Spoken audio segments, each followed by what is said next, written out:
Let's have a look at the user interface CRM, the third panel of the control surface, which I will show you now. It is the panel that is located on the far right that we mostly use for control room monitor. Also here, all the switches are numbered from top to bottom. All switches have a function. Switches that do not have a function are not connected and do nothing, of course. Here too we have a security setup and local labels. However, there are a few special switches on this front panel in the upper section that need more explanation. I will show you these to you.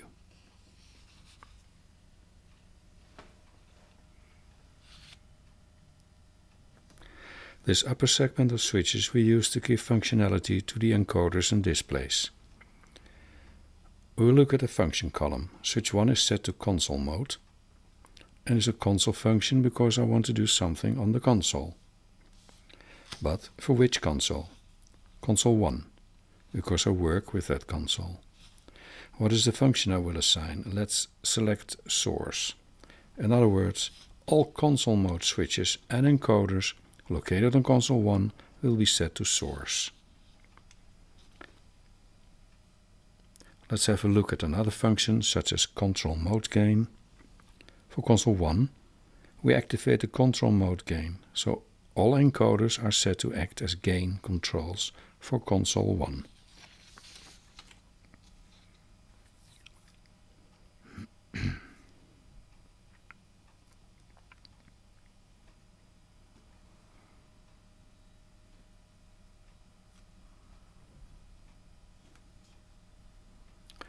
Then we also have standard functions like console preset.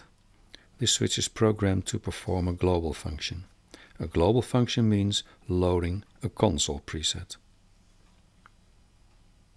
On the CRM bus, we have of course the monitor bus function that can switch the CRM bus to program on or off. So all switches will get a dedicated function.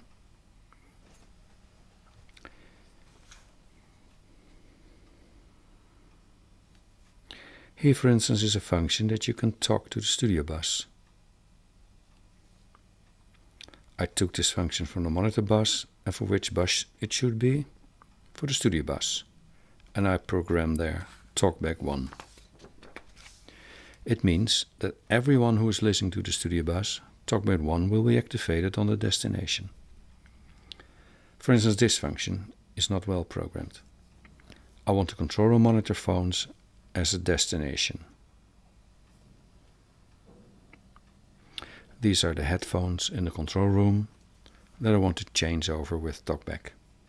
What will happen now if this switch is activated? Talkback 1 will be activated on the output of the headphones. So only this CRM phone's output will get this talkback 1 signal.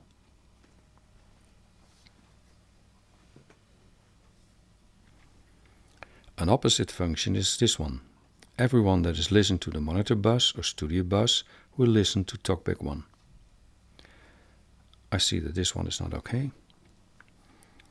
Destination. On the headphones of the studio talkback 1 will be activated.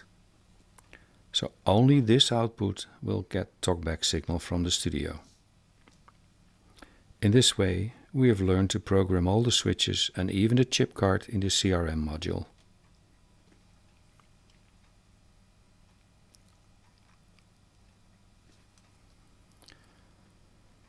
The final part that needs programming are the AXUM meters and its display on the TFT screen. On the TFT screen we see here we can program all functions and displays to our own needs.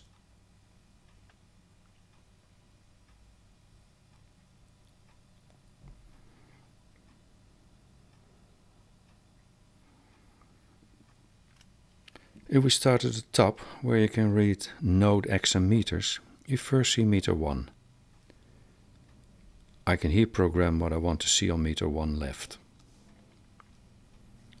The programming is now set to bus and program, and I want to see the audio level left. Another selection could be control room monitor bus, of which I want to see my audio left.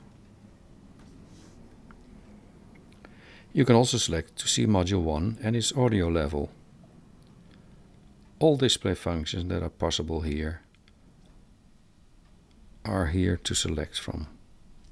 Here we have chosen to see the program level. The phase meter is set to read the phase correlation of the left-right program level. The meter label, the actual text that is visible beneath the meter, we name program. In this way it's easier to remember that this is the program bus level we are listening to and monitoring on the screen. The second label, we have two labels underneath the meters. The master level will be shown. In this case, the bus master level, the level the bus master is set to. In this way we can always see at what level the bus master is set to. Here it's 0 dB. The second large meter can be programmed in a similar way. We also have a third and fourth meter. These are smaller. Let's have a look where they are located. Here you see two large meters plus the phase meter for both large meters, program label and level indication. Then we have two smaller meters on the right hand side, both with left and right display and their function labels. On the program page we can recognize these meters as meter 3 left and right and meter 4 left and right, and also their labels. We can see that they are programmed to show us on-air audio level and CRM bus signal. Then we also have the main clock label. On the top of the screen we have 4 labels that can be highlighted. On the program page they are labeled red light 1 to 8. We have an active label and a passive label. The active label 1 lights when red light 1 is active. On red light 2 is active and the second label will light. On the red light 5 label I have selected the alert function of the hybrid 1 and connected it to the red light 5 label. This function is a source function, coming from the source of the hybrid alert. The next step is to connect this alert of the hybrid 1 to a ring detect. In other words, when the hybrid 1 detects a ring alert on the phone line, the red light 5 label will be highlighted. You can see on the TFT screen that the red light indicators have changed to phone alerts 1, 2, 3 and 4.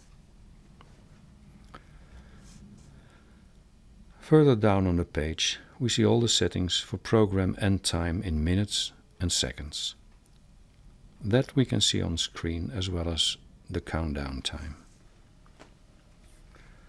Further down is an overview of a complete module.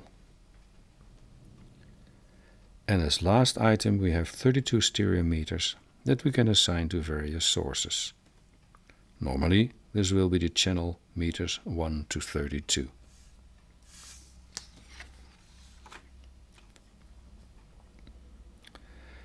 In this case the first small meter will show the stereo audio level of module 1 and the smaller meter at the far right side the signals of module 32.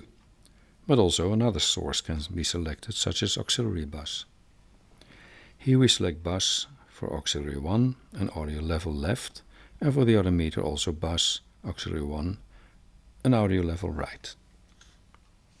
By doing this we now see the auxiliary 1 level on meter 32 in stereo. In this way we can easily change the configuration according to our needs.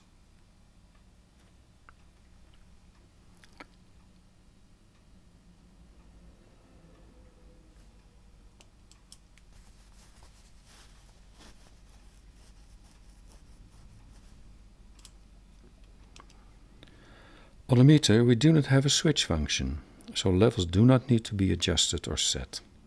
In this way we program a complete system configuration of all the hardware components on the user's interface. In this case we have one system of 3 fader panels, one CRM panel and an application called AXUM meters.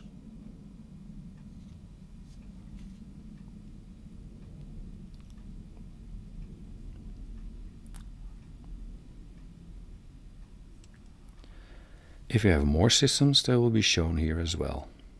Also for these other systems we can program to which user level it belongs and we can program it. If we are ready with the configuration we can export it, give it a name for instance, for fader, and we can import it into another module. We can also import another preset that was already saved in the system. We then need to set an offset value to get the right data on the right faders. If I want to import fader 5.5 to 8 settings with the same fader data of 1 to 4, I need to fill in an offset of 4 to realize this.